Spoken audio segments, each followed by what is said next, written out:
Assalamu alaikum students, hope you all are fine and make your concepts clear in class related to DBMS.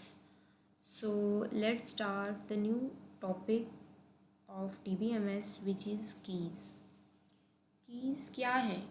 Keys basically आपके पास attributes हैं, लेकिन ऐसे attribute जो आपके table में से डाटा को यूनिकली आइडेंटिफाई करने के लिए यूज़ होते हैं, वो एट्रीब्यूट्स आपके पास कहलाते हैं कीज़। अब ये कीज़ आपके पास आपके टेबल में एक एट्रीब्यूट भी हो सकता है और एक से ज़्यादा एट्रीब्यूट्स भी हो सकते हैं। यानी यू कैन से अ की इज़ एन एट्रीब्यूट और a group of attributes whose values can be uniquely identify your tuple in a relation। आपके पास कीज़ जो हैं वो इधर तक तो हमें समझ आ गया कि कीज़ क्या करेंगी, हमारे डाटा को यूनिकली आइडेंटिफाई करेंगी, लेकिन कीज़ जो हैं वो सिर्फ एक किस्म की नहीं हो सकती। यानी कीज़ जो हैं ऐसा नहीं है कि सिर्फ डाटा को यूनिकली ही आइडेंटिफाई करेंगी। आपके पास डाटाबेस में डिफरेंट टाइप्स की कीज़ होती हैं, जिनमें सबसे पहले आपके पास आ जाती है सुपर की। सुपर की आपके पास ऐसी की है जो बिल्कुल की हमने जो डेफिनेशन में बात की है बिल्कुल वैसी ही की है कि आपके पास एक या एक से ज़्यादा की हो सकती है जो क्या करती है, डाटा को यूनिकली आइडेंटिफाई करती है। लेकिन यहाँ पर थोड़ा सा चेंज है। हम अभी एक और की के बारे में बिल्कुल सेम डेफिनेशन बात करेंगे, लेकिन थोड़ा सब में जो है वो डिफरेंस मौजूद है। कीज़ तो हमने जेनेरिक बात की ना कि की क्या करती है, आपके वैल्यूज़ को जो है वो यूनिकली आइडेंटिफाई करती है, लेकिन कीज़ की बहुत सारी फॉर्म्स हैं। सुपर की क्या करती है, नो डाउट यूनिकली आइडेंटिफाई करती है आपके डाटा को, लेकिन सुपर की जो है वो सब कीज़ की सुपर की, सब कीज़ की जो है यूँ कह लो आप सरदार है। सुपर की आपके पास क्या करती है, आपके पास जैसे आपके पास एक स्टूडेंट का जो है वो टेबल है। स्टूडेंट के टेबल में आपके पास क्या क्या रिकॉर्ड्स हो सकते हैं। आपके पास स्टूडेंट का रोल नंबर हो सकता है, रजिस्ट्रेशन नंबर हो सकता है आपके पास, और स्टूडेंट का नेम, एड्रेस और CNIC हो सकता है, और क्या क्या पॉसिबिलिटीज़ हैं आपके पास, ईमेल हो सकता है। अब ये सारे एट्रीब्यूट्स क्या हैं, ये आपके पास स्टूडेंट के टेबल में हो सकते हैं, लेकिन अब बात आती है कि इनमें से सुपर की कौन सी होगी। तो सुपर की क्या होती है, आपके पास ऐसी की होती है जो यूनिकली आइडेंटिफाई तो करती है टेबल में डाटा को, लेकिन ये एक से ज़्यादा एट्रीब्यूट्स भी बना सकती है। यानी उस केस में जब आपके पास एक ऐसा एट्रीब्यूट मौजूद है जो यूनिकली आइडेंटिफाई कर सकता है आपके डाटा को, जैसे रोल नंबर। अगर रोल नंबर को इंडिविजुअल देखें तो रोल नंबर आपके पास एक ऐसा एट्रीब्यूट मौजूद है जो यूनिकली आइडेंटिफाई कर सकता है डाटा को। लेकिन अगर इन केस दूसरा आपके पास आ जाता है रजिस्ट्रेशन नंबर, तो रजिस्ट्रेशन नंबर भी आपके पास ऐसा एट्रीब्यूट है आपके टेबल में जो यूनिकली आइडेंटिफाई कर सकता है आपके टेबल को। उसके बाद मैंने CNIC और ईमेल की बात की थी। अब CNIC भी हर बंदे का यूनिक होता है और ईमेल एड्रेस भी जो है वो हर बंदे की अपनी ही होती है। हाँ, अब आप लोग सोचेंगे मैम मैं अपने भाई की या मैं अपने बहन की ईमेल जो है वो यूज़ कर लेती हूँ, या मैंने कॉलेज में जो है वो अपने पापा की ईमेल दी हुई है, हम 4 बहन भाइयों की सेम ईमेल है, तो फिर कॉलेज की डाटाबेस में तो सेम चली गई। तो ये एक एक्सेप्शनल केस है जब आप किसी सिस्टम के साथ खुद से इंटरेक्ट करते हैं और लॉगिन करते हैं, तो अपना डाटा जब आप वहाँ पर प्रोवाइड करते हैं तो तब नॉर्मली जो है वो सब अपना ही ईमेल देते हैं। जैसे आप लोग जूम पे सब लोग अपना अपना अकाउंट बना कर आए हो, तो सब लोग जो है वो एक ही ईमेल से, तो 2-4 लोगों ने अकाउंट नहीं ना जूम का बना लिया। जूम का अकाउंट एक मेल पे एक ही बार बना है। तो अब जूम की डाटाबेस में क्या है, सबका डाटा जो है वो स्टोर है, लेकिन ईमेल जो है वहाँ पर सबकी यूनिक है। तो ये पॉसिबिलिटीज़ हो सकती हैं, ये वो एट्रीब्यूट्स मैंने आपको गिनवाए हैं सिर्फ और सिर्फ जिनमें ये कैपेसिटी मौजूद है कि वो डाटा को यूनिकली आइडेंटिफाई कर सके। अब बात करते हैं जी सुपर की इसमें कहाँ से आ गई। सुपर की के लिए हम जो है वो एक सिचुएशन पहले ले लेते हैं। लेट्स सपोज आपके पास स्टूडेंट के टेबल के एट्रीब्यूट्स हैं registration number, name, father name, class और एड्रेस।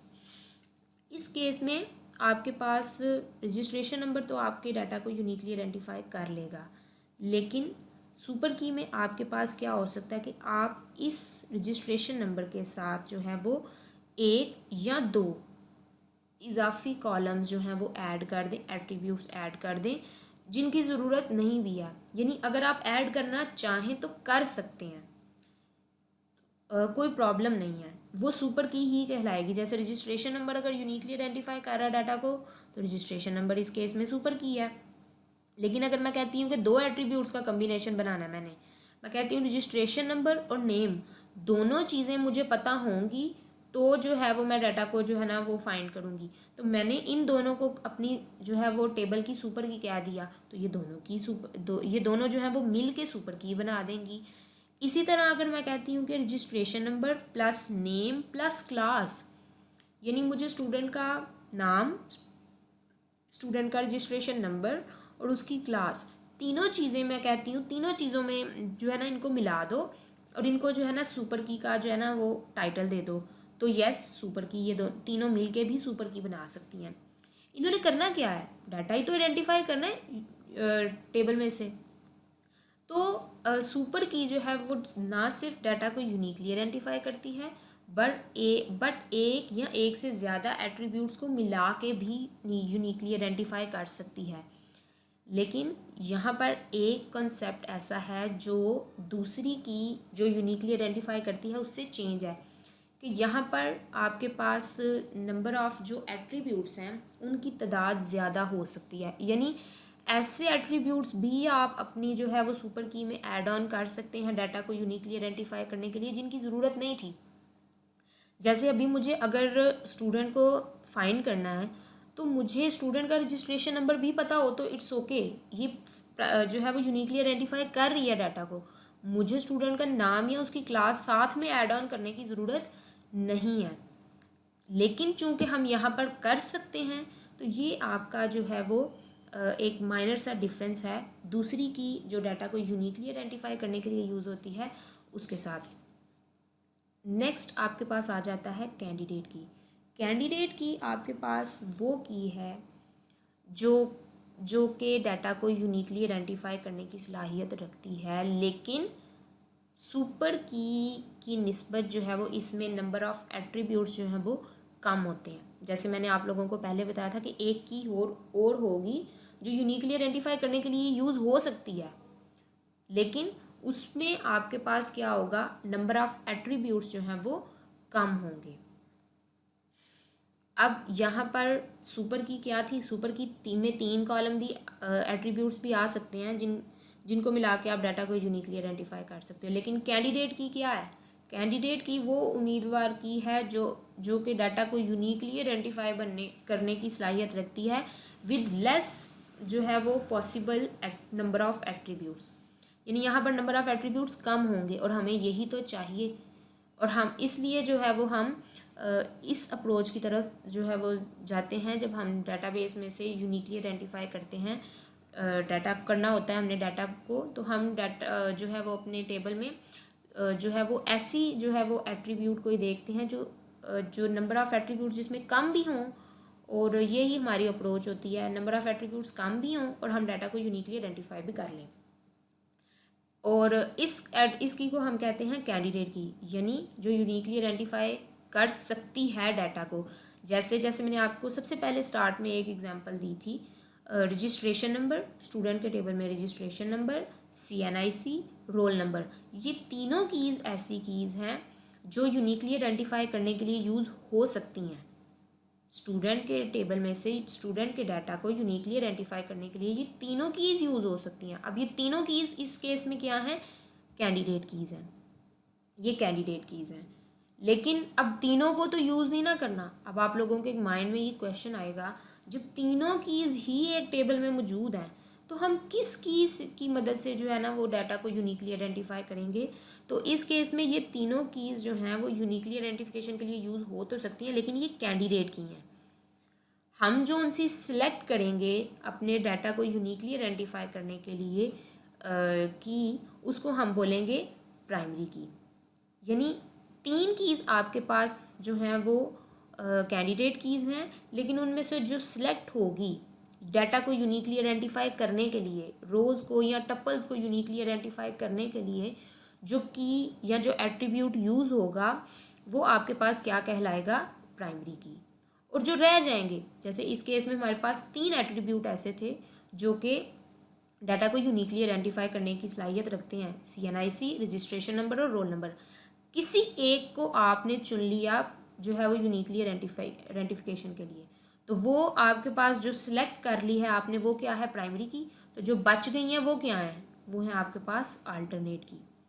तो ये आपके पास जो है वो डेटाबेस में कीज़ जो हैं वो सबसे पहला पॉइंट कीज़ क्या होती हैं, फिर सुपर कीज़ क्या होती हैं, कैंडिडेट की, प्राइमरी की, अल्टरनेट की, इतनी हमने डिस्कस कर ली।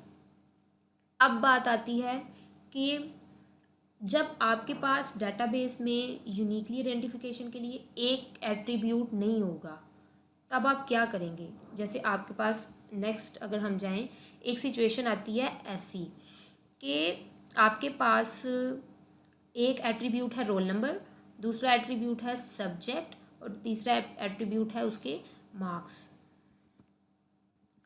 सॉरी जी, एक एट्रीब्यूट है आपके पास रोल नंबर और दूसरा है सब्जेक्ट। अब देखें, एक स्टूडेंट रोल नंबर 1, जैसे आपकी क्लास में रोल नंबर 1 है, लेट्स सपोज GR का, GR इंग्लिश का सब्जेक्ट भी पढ़ती है, GR मैथ का सब्जेक्ट भी पढ़ती है, GR कंप्यूटर का सब्जेक्ट भी पढ़ती है। तो देखें, रोल नंबर भी रिपीट हो रहा है और सब्जेक्ट भी बार बार, सब्जेक्ट जो है वो इस कॉलम में बार बार रिपीट होंगे। GR के साथ तो भी रिपीट नहीं हुए, लेकिन रोल नंबर 2 के लिए क्या होगा, इंग्लिश मैथ कंप्यूटर दोबारा आएंगे। तो आपके पास प्राइमरी की कुछ खसूसियात मैं पहले बता दूं। अभी पहले तो मैंने सिर्फ ये बताया था कि यूनिकली आइडेंटिफिकेशन के लिए होती है। एक और बात बता दूं कि आपके पास जो प्राइमरी की होती है उसमें नल वैल्यू स्टोर नहीं हो सकती। नल वैल्यू उसमें जो है वो उसको आप खाली नहीं छोड़ सकते। सिंपल वर्ड्स में अगर मैं बताऊं, उसमें आप जो है वो कोई ऐसा डाटा नहीं एंटर कर सकते जो रिपीट हो रहा हो। हमने बात किया कि यूनिकली आइडेंटिफिकेशन होनी चाहिए, तो यूनिकली आइडेंटिफाई तो वही चीज़ करेगी जो खुद बार बार रिपीट ना हो। जैसे अगर यहाँ पर रोल नंबर 1 से जो है वो मैं इस एट्रीब्यूट को जो है वो मैं प्राइमरी की बनाती हूँ, सिर्फ इस एट्रीब्यूट को, रोल नंबर तो बार बार रिपीट हो रहा है, मुझे कैसे पता चलेगा रोल नंबर 1 का कौन से सब्जेक्ट के मार्क्स पता चलने चाहिए मुझे। यहाँ पर मेरे पास इस टेबल में 3 जो है वो एट्रीब्यूट्स हैं, रोल नंबर, सब्जेक्ट और मार्क्स। लेट्स सपोज मैं रोल नंबर को प्राइमरी की बना देती हूँ और मैं कहती हूँ मुझे रोल नंबर 1 के मार्क्स पता चलने चाहिए या मैंने देखने हैं, या रोल नंबर 1 के, ओ भाई रोल नंबर 1 के मार्क्स, कौन से मार्क्स, किसके मार्क्स, GR के मार्क्स हैं, GR के मार्क्स हैं 77, किस में, कौन से मार्क्स, कैसे मार्क्स। यानी यहाँ से आपको पता चलेगा मेरी बात करने के स्टाइल से कि कंप्लीट इन्फॉर्मेशन नहीं मिल रही। तो आप डाटाबेस में जब डाटा स्टोर करते हैं, तो हमने बात की थी फर्स्ट लेक्चर में, वेल ऑर्गेनाइज्ड फॉर्म में स्टोर करना है कि जब रिट्रीव करने लगे तो आप इजीली डाटा को, मीनिंगफुल डाटा को एक्सेस कर सकें। तो यहाँ पर तो मुझे पता ही नहीं चल रहा, अगर मैं रोल नंबर को प्राइमरी की बना देती हूँ तो रोल नंबर 1 तो पहली बात रिपीट हो रहा है। जब खुद एक जो है वो एट्रीब्यूट में चीज़ें रिपीट हो रही हैं तो वो यूनिकली तो आइडेंटिफाई कर ही नहीं सकता किसी को। दूसरी बात, कंप्लीट इन्फॉर्मेशन भी नहीं मिल रही। इसलिए सब्जेक्ट को अगर बनाना चाहती हूँ, सब्जेक्ट मैथ में जो हैं वो 77 मार्क्स हैं, किसके, कोई पता नहीं।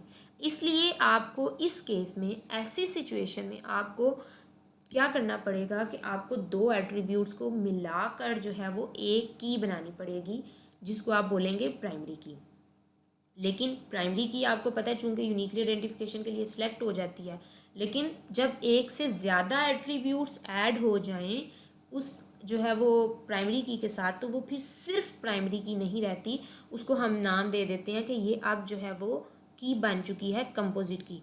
यानी कंपोजिट क्या की, कैसी की होती है, जिसमें एक से ज़्यादा एट्रीब्यूट्स मिलकर आपके पास जो है वो डाटा को यूनिकली आइडेंटिफाई करें। तो ऐसे एट्रीब्यूट को आप सिर्फ प्राइमरी की नहीं कहते, ऐसे एट्रीब्यूट को आप कंपोजिट की कहते हैं या कंपोजिट प्राइमरी की भी कह सकते हैं। अच्छा, अब अगर हम इस एग्जांपल को थोड़ा सा इलस्ट्रेट करें कंपोजिट की के साथ, तो मुझे लेट्स सपोज मार्क्स चाहिए जीआर के मैथ के, तो मैं क्या करूँगी, जीआर रोल नंबर 1 सब्जेक्ट बताया साथ मैथ, और इसमें मार्क्स कितने हैं 77, तो मुझे जीआर के मैथ के मार्क्स पता चल गए 77। और इसी तरह जब अब ये देखें ज़रा कि ये रिपीट नहीं होगा। जो कंपोजिट की होती है वो प्राइमरी की होती है ना, प्राइमरी की हमने बोला था रिपीट नहीं होनी चाहिए वैल्यू, यानी ये 1 1 2 2 रिपीट हो रहा था, यहाँ पर भी सब्जेक्ट्स रिपीट हो रहे थे कॉलम जो है वो रो में, तो ये दोनों इंडिविजुअली तो प्राइमरी की बन नहीं थे सकते। फिर उसके बाद जो है अगर हम इनसे इंडिविजुअली डाटा भी कलेक्ट करना चाहते थे तो फिर भी नहीं था हो रहा, इसलिए हमने इन दोनों को ज्वाइन कर दिया। लेकिन इन दोनों को ज्वाइन करने से एक जो है वो प्लस पॉइंट क्या हुआ कि आपके पास डाटा जो है वो रिपीट नहीं हो रहा, जैसे रोल नंबर 1 और मैथ। अब रोल नंबर 1 और मैथ कभी भी इकट्ठा दोबारा आपके पास नहीं आएगा। जीआर के मैथ के नंबर हैं 77, जीआर के अब दोबारा तो सब्जेक्ट के नंबर नहीं ना बताने आपने, अब जीआर के किसी दूसरे सब्जेक्ट के ही बताने हैं ना, क्योंकि रिपीट तो हो रहा था, टू टू रिपीट हो रहा था, लेकिन यहाँ पर सब्जेक्ट चेंज थे। देखें, जीआर के मैथ के नंबर पता चल के 77, लेकिन अब जब आपने किसी रोल नंबर 2 के मार्क्स पता चलाने हैं तो आपके पास वो मैथ तो आ रहा है, लेकिन यहाँ पर रोल नंबर चेंज है, यानी अब ये जीआर का रिकॉर्ड नहीं है आपके पास, तो 1 और मैथ कभी भी दोबारा नहीं आएगा। मैथ आएगा लेकिन रोल नंबर चेंज होगा, और 2 भी अगर दोबारा आएगा तो फिर यहाँ पर सब्जेक्ट चेंज होगा। यानी आपके पास दोनों कीज़ मिल के जो है वो प्राइमरी की बना सकती हैं और डाटा को यूनिकली आइडेंटिफाई कर सकती हैं, और ऐसी की को आप क्या कहते हैं, कंपोजिट की।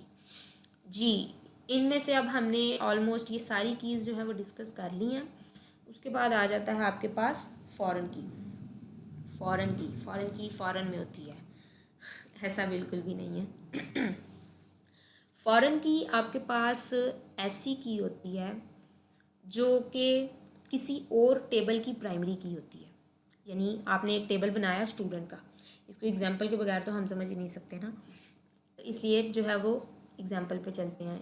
ये है इसकी एक एग्जांपल, थोड़ी सी आई थिंक ब्लर है, जिसमें एक मैं बोल के बता देती हूँ तो आप लोग समझ लीजिएगा। ये पेरेंट टेबल है, इसको लेट्स सपोज मैं नाम देती हूँ स्टूडेंट का, इसमें है एट्रीब्यूट्स रोल नंबर, नेम और एड्रेस। अब आपने क्या किया, डाटाबेस में चूंकि डाटा एंटर कर रहे हैं तो आपने क्या किया जी, जितने भी स्टूडेंट्स का डाटा था आपने डाटाबेस में एंटर कर दिया, 1 2 3 अली, अहमद और नदीम, और फैसलाबाद, लाहौर और पेशावर, ये इनका डाटा आपने जो है वो एंटर कर दिया। अब जी फॉरेन की क्या है, मैंने आपको पहले बताया, फॉरेन की जो है वो किसी एक टेबल की प्राइमरी की किसी दूसरे टेबल के अंदर जब चली जाती है तो वो फिर प्राइमरी की नहीं रहती, वो फॉरेन की बन जाती है।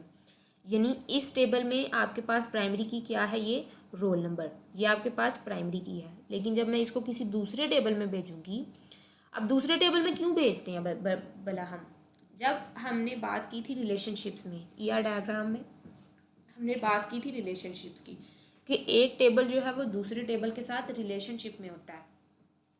वो रिलेशनशिप आपके पास जब प्रैक्टिकली हम डेटाबेस डिज़ाइन करते हैं तो वो कैसे बनता है, वो ऐसे बनता है प्राइमरी की और फॉरेन की मदद से। यानी आप एक टेबल की प्राइमरी की को किसी दूसरे टेबल के में भेज देते हैं और उस केस में वो फॉरेन की बन जाती है, और ये दोनों टेबल्स जो हैं वो आपस में कनेक्ट हो जाते हैं, एक दूसरे के साथ इन रिलेशन हो चुके हैं। अब आपके पास जब आपको जो है वो दोनों टेबल्स में से डाटा चाहिए होगा तो आपने क्या करना है, दोनों टेबल्स की सिर्फ प्राइमरी की को जो है वो मैच करना है, और जो है वो आप डाटाबेस में से जो है वो डाटा को एक्सेस कर सकते हैं।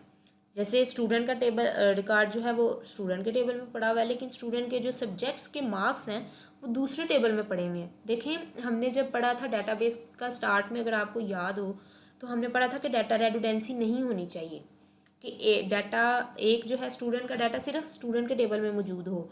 अगर स्टूडेंट का डाटा किसी और टेबल में चाहिए तो सिर्फ और सिर्फ उसकी एक कोई कॉलम जो है वो लिंक करने के लिए टेबल्स को जो है वो यूज़ हो, हमें सारा डाटा उठा के दूसरे टेबल में नहीं लेकर आना चाहिए। इससे क्या होता है, आपकी एक तो जो है वो डाटा रिपीट हो रहा है, और डाटा की रेडुडेंसी तो हमने करनी ही नहीं है डाटाबेस में। वो तो फाइल प्रोसेसिंग सिस्टम का यही तो ड्रॉबैक था, जिसके बहुत सारे डिसएडवांटेजेस थे जो हमने पढ़े थे।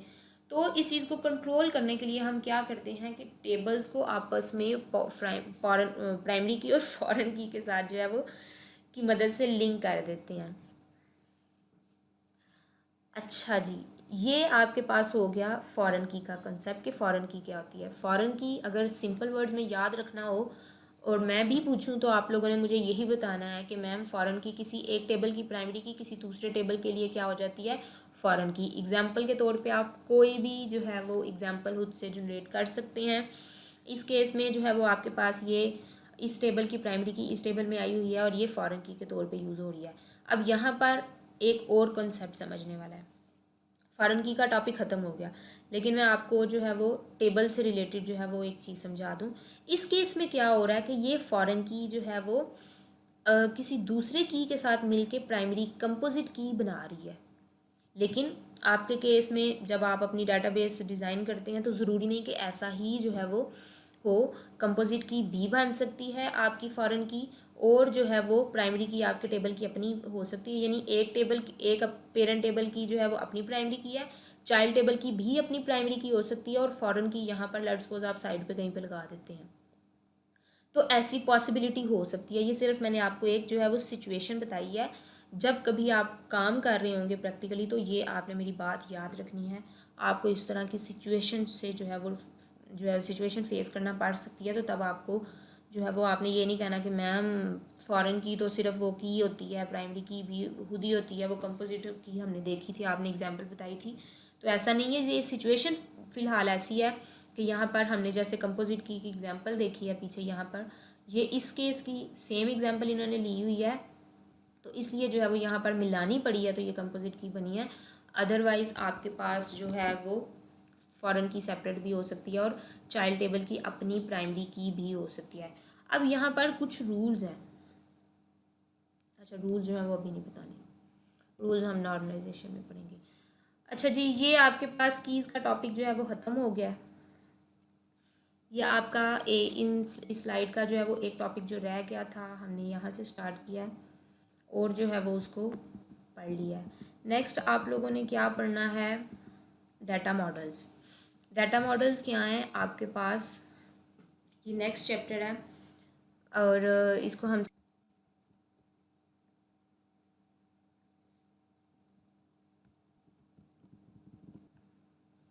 तो डाटा मॉडल्स क्या हैं आपके पास।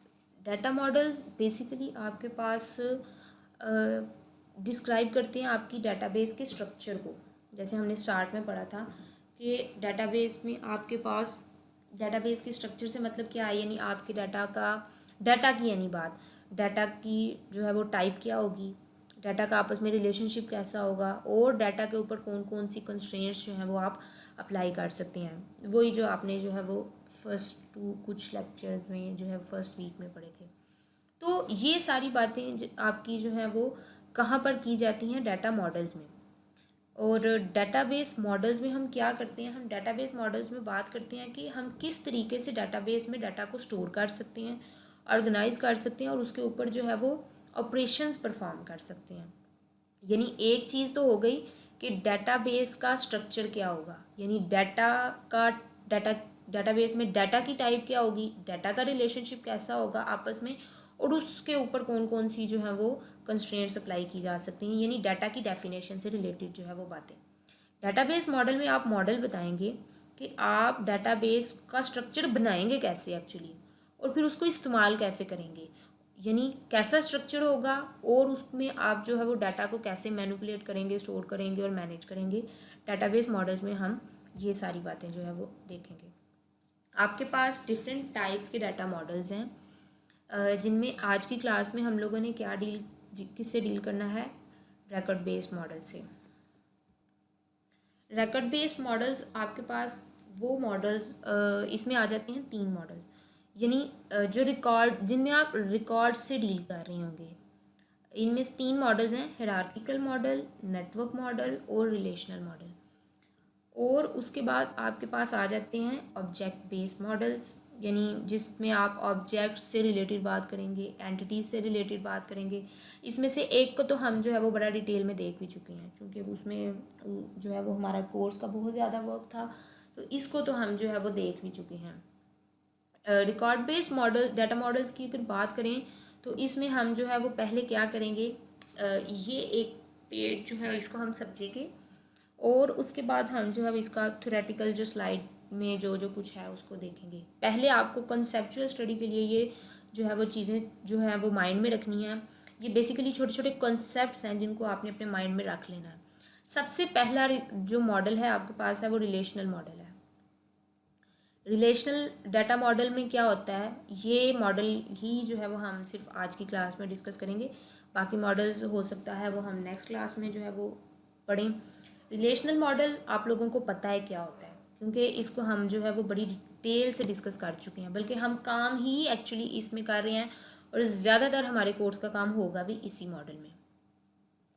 इस मॉडल में क्या होता है, आपका डाटा जो है वो ऑर्गेनाइज किया जाता है इन टेबल्स में।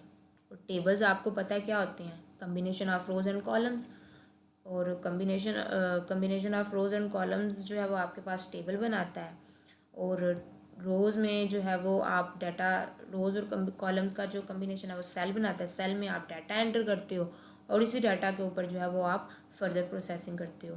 तो आपके पास रिलेशनल डाटा मॉडल में टेबल को टेबल नहीं कहते, फिर हम लोग इसको वैसे भी अब थोड़ा सा इन टर्म्स के साथ रिलेशनल डाटा मॉडल की फेमिलियर हो चुके हैं, लेकिन बाकी डाटा मॉडल्स की टर्म्स के साथ हम इतना फेमिलियर नहीं हुए सिवाय ईआर मॉडल के। तो आज आप लोगों ने जो है वो जो आप बोलते हैं टेबल को रिलेशन, वो अब आपने माइंड में रखना है कि हाँ जी, जब रिलेशनल डाटा मॉडल की बात होगी तो वहाँ पर टेबल को फिर टेबल नहीं, टेबल को इन टर्म्स ऑफ RDBMS हम क्या बोलेंगे, रिलेशन। और रोज़ को क्या बोलेंगे, टपल्स। और कॉलम्स को क्या बोलेंगे, एट्रीब्यूट्स। और आपके पास जैसे आपको पता है कि डाटाबेस में टेबल्स होते हैं और टेबल्स आपके पास जो है वो मल्टीपल हो सकते हैं, डिफरेंट टेबल्स हो सकते हैं आपके पास। हमने तो तादाद भी फिक्स नहीं की हुई, यानी डाटाबेस के अंदर जो टेबल्स हैं वो आपकी डाटाबेस के लिहाज से हो सकते हैं, जितने चाहे मर्जी हो सकते हैं। हम उसको जो है वो ये नहीं कह सकते जी आपकी डाटाबेस में 10 टेबल होंगे, 5 टेबल होंगे, 6 टेबल होंगे। आपकी डाटाबेस के जो है वो डाटाबेस पे डिपेंड करता है आपकी डाटाबेस के अंदर कितने टेबल्स हैं। और फिर उन टेबल्स के दरमियान रिलेशनशिप, इसको भी जो है वो रिप्रेजेंट करना है आपने। तो इसको जो है वो इस एक एग्जांपल से देखते हैं। जैसे आपके पास ये एक टेबल है, अब फिर मैं टेबल बोल रही हूँ, वैसे मुझे रिलेशनल डाटाबेस में इसको रिलेशन बोलना चाहिए। तो इसलिए आपने भी क्या बोलना है, जब रिलेशनल डाटा मॉडल की बात होगी तो आपने टेबल को टेबल नहीं रिलेशन बोलना है। अच्छा जी, ये आपके पास क्या है, एक रिलेशन है जिसका नाम क्या है, क्लास। ये आपके पास रिलेशन है क्लास। इसके अंदर एट्रीब्यूट्स क्या हैं, यानी कॉलम। जैसे टेबल में कॉलम होते हैं और रोज़ होती हैं, तो कॉलम को हम क्या बोलते हैं, हमने बोला था एट्रीब्यूट्स। इसमें एट्रीब्यूट्स क्या हैं, नंबर और हेड, यानी क्लास का नंबर जो यूनिकली आइडेंटिफिकेशन के लिए यूज़ होगा। You can say class 1 2 3 4 5। और क्लास का नाम क्या है, ABC। 1 2 3 क्लास नहीं ना अब हमने रखी, तो क्लास के हेड जो हैं वो क्या हो सकता है, ABC। आप कुछ भी यहाँ पर वैल्यूज़ ले सकते हैं। ये तो सिर्फ रैंडम वैल्यूज़ हैं कॉन्सेप्ट को समझने के लिए। तो ये आपके पास क्या है, रोज़, जिनको आप क्या कहते हैं, टपल्स। ये आपके पास क्या हैं, एट्रीब्यूट्स। और ये क्या है आपके पास, रिलेशनल डाटा मॉडल में रिलेशन। इसी तरह एक और टेबल बना लेते हैं, चूँकि अब हम लोग जो है वो प्राइमरी की और फॉरेन की से फेमिलियर हो चुके हैं। तो ये भी बता दूं कि इस टेबल में आपके पास प्राइमरी की जो है वो नंबर होगी, और इस टेबल की जो है वो प्राइमरी की हम देख लेते हैं क्या होती है अभी जी। यहाँ पर क्या है, स्टूडेंट। स्टूडेंट एक और आपके पास जो है वो रिलेशन है, और जिसके एट्रीब्यूट्स क्या हैं, स्टूडेंट ID, स्टूडेंट नेम और क्लास ID। तो यहाँ पर इस टेबल की जो प्राइमरी की है वो क्या है, स्टूडेंट ID। यानी चूंकि ये स्टूडेंट से डायरेक्टली रिलेट कर रही है, इसको यूनिकली आइडेंटिफाई करेगी, तो इस टेबल की प्राइमरी की क्या है, स्टूडेंट ID। उसके बाद इस टेबल में स्टूडेंट के नेम मौजूद है। उसके बाद आ जाती है ये क्लास की ID। ये क्लास की ID बेसिकली कहाँ से आ रही है, ये क्लास की ID आ रही है यहाँ से, क्लास के टेबल से। इस क्लास के टेबल की प्राइमरी की जब इस टेबल में दूसरे टेबल में आई है, तो वो किस रूप में आई है, फॉरेन की बन के है। बेसिकली ये प्राइमरी की ही वैल्यूज़, लेकिन यहाँ पर फॉरेन की में वो रिपीट भी हो सकती हैं। यानी स्टूडेंट 2 जो है वो हो सकता है हेड टीचर जो क्लास B में हो, और स्टूडेंट 3 भी जो है वो क्लास बी में हो, स्टूडेंट 4 जो है वो क्लास ए में हो, तो ये जो है वो डिपेंड करता है। फॉरेन की में डाटा वैल्यूज़ जो है वो रिपीट हो सकती हैं, लेकिन प्राइमरी की में कोई भी वैल्यू रिपीट नहीं हो सकती। तो ये कॉन्सेप्ट भी आपने याद रखना है। तो ये आपके पास क्या है, ये लाइन है, ये क्या रिप्रेजेंट कर रही है कि इस टेबल की प्राइमरी की इस टेबल के इस वाले एट्रीब्यूट से जो है वो क्या लिंक कर दी गई है, यानी प्राइमरी की और फॉरेन की मदद से आपने इन दोनों टेबल्स का जो है वो रिलेशनशिप बना दिया है। तो ये तो था आपके पास रिलेशनल डाटा मॉडल। इंशाल्लाह नेक्स्ट जो मॉडल्स हैं वो हम नेक्स्ट क्लास में डील करेंगे। अल्लाह हाफिज़। फ़िलहाल के लिए आप लोगों ने ये कॉन्सेप्ट्स जो हैं वो कल की क्लास में माइंड में रख के रहने हैं।